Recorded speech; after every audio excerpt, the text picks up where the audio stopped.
Alright guys, TacticalRab back again today. I hope you're all doing well and enjoying your day so far. A lot going on in the Valorant world the last 24 hours or so. The new patch update comes into play, Riot Games updating the last chance qualifier bracket, and Hiko from 100 Thieves giving his reaction. Very much intrigued to get your thoughts on all this stuff in the comment section below. Like if you guys enjoyed the video, subscribe if you were new as always, I would greatly appreciate it. Really up to the channel, thank you very much indeed for doing that. First of all, this of course the katana that comes out to Valorant with this new bundle that comes into play. People saying it sounds like plastic, and if it didn't, they would be kind of keen to get hold of the thing. These are the patch notes that come out then, 3.07. Some things here that affect competitive players. You'll see from Viper. Two things on Viper. Passing through the highest portion of Viper's wall now correctly applies instant decay to high-flying agents. The other one was kind of the important one, and for a lot of people, updating the visuals for the dissolving effect seen while inside Viper's smoke to better match the visuals seen from the outside. So, you know, sometimes if you're going through Viper's smoke, you can effectively, you can get a peeker's advantage by you can see them way before they see you, because different disadvantages in the camera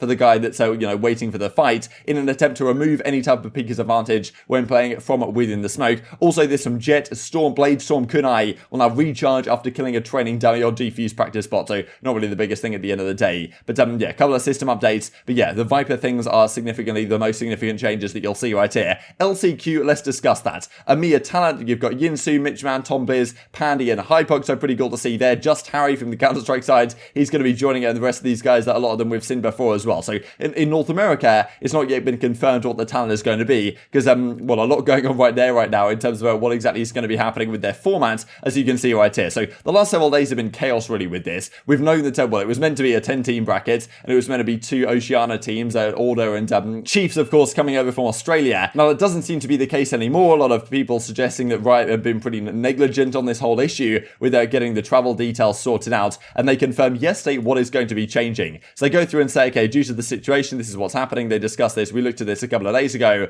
We tried to exhaust all available options in an attempt to attend, or at least we're grateful to those teams for doing so, and for whatever reason, it didn't work out. So therefore, we're only left with 8 North American teams. This is what's going on at the last chance qualifier. And of course, we've got 100 Thieves, Cloud9, Gen.G, FaZe, Luminosity, Rise, Version 1, and xSet. And these, of course, the teams right here. This is then going to be the bracket. So we'll just look real quick at this before we go into the bracket. This is like October the 12th. That's when it all kicks off. If you guys want to find out exactly when the matches are taking place, then I suppose pause the video or go to this article. But this then is going to be the bracket that we are going to be looking at. So this is a straight up, a double elimination, best of 3 type bracket. Very, of course, you've got to win the entire thing to make it through. 100 Thieves, Gen.G, xSet, LG, FaZe, Rise, Version 1, Cloud9, Blue. These are going to be the matchup. So 100 Thieves used to have a bye, but now that's no longer the case. They're going to play Gen.G first up. So okay, it's first versus 8. This is kind of what we expected to be the case we talked about a couple of days ago. So xSet play LG, the winner of that plays the winner of 100 Thieves Gen.G. So 100 Thieves still should have a good chance to make a run here, but of course with their new roster change, how good are they going to be? FaZe Rise, a lot of teams on the scary side in the bottom half as well. So Cloud9, 100 Thieves, certainly going to be very strong and tough to beat, but anything's really possible in a bracket like this. Thankfully though, every single team has the benefit of playing in this double elimination format, where if you lose once, you still have a chance to make it through losers to make it to the top. Because, if that wasn't the case, as it wasn't the case with the previous format we looked at, as you can see right here, because with the previous format we looked at, that was not the case at all, with quite a lot of single elimination going on. So 100 Thieves lose their bye, but Hiko has a few words to say on the situation as it has transpired.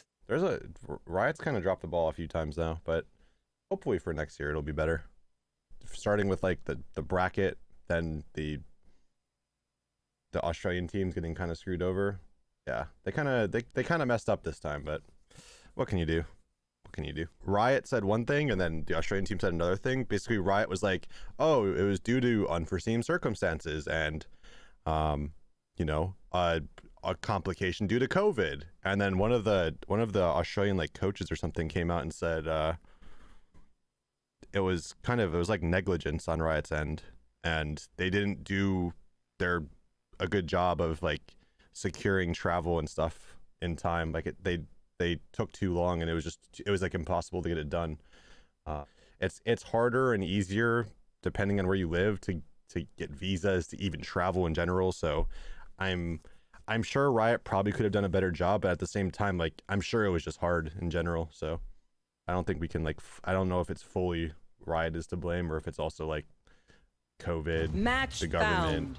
bunch of Just stuff. wanted to finish off with this as we close down the video from George Geddes yesterday. More sources talking about roster moves. Pioneers GG, they're been an organisation, been around for quite a while, are planning to rebuild with Thief and JC Stani at the helm. They will likely join JMO on the roster, while the team is also trying to sign Critical. Jamie and Seb are options also to complete the roster. So this is what potentially is going on right now. Definitely keep your eyes on these players over the coming days. But very much enjoying your thoughts on all this stuff in the comment section below. Hope you guys enjoyed the video. If you did enjoy it, I'd greatly appreciate a like on the video. Really upset that YouTube algorithm know you enjoy this content. Other people like you may enjoy this content as well, and help grow the competitive Valorant community. Thank you as always, take care, and I will see you next time.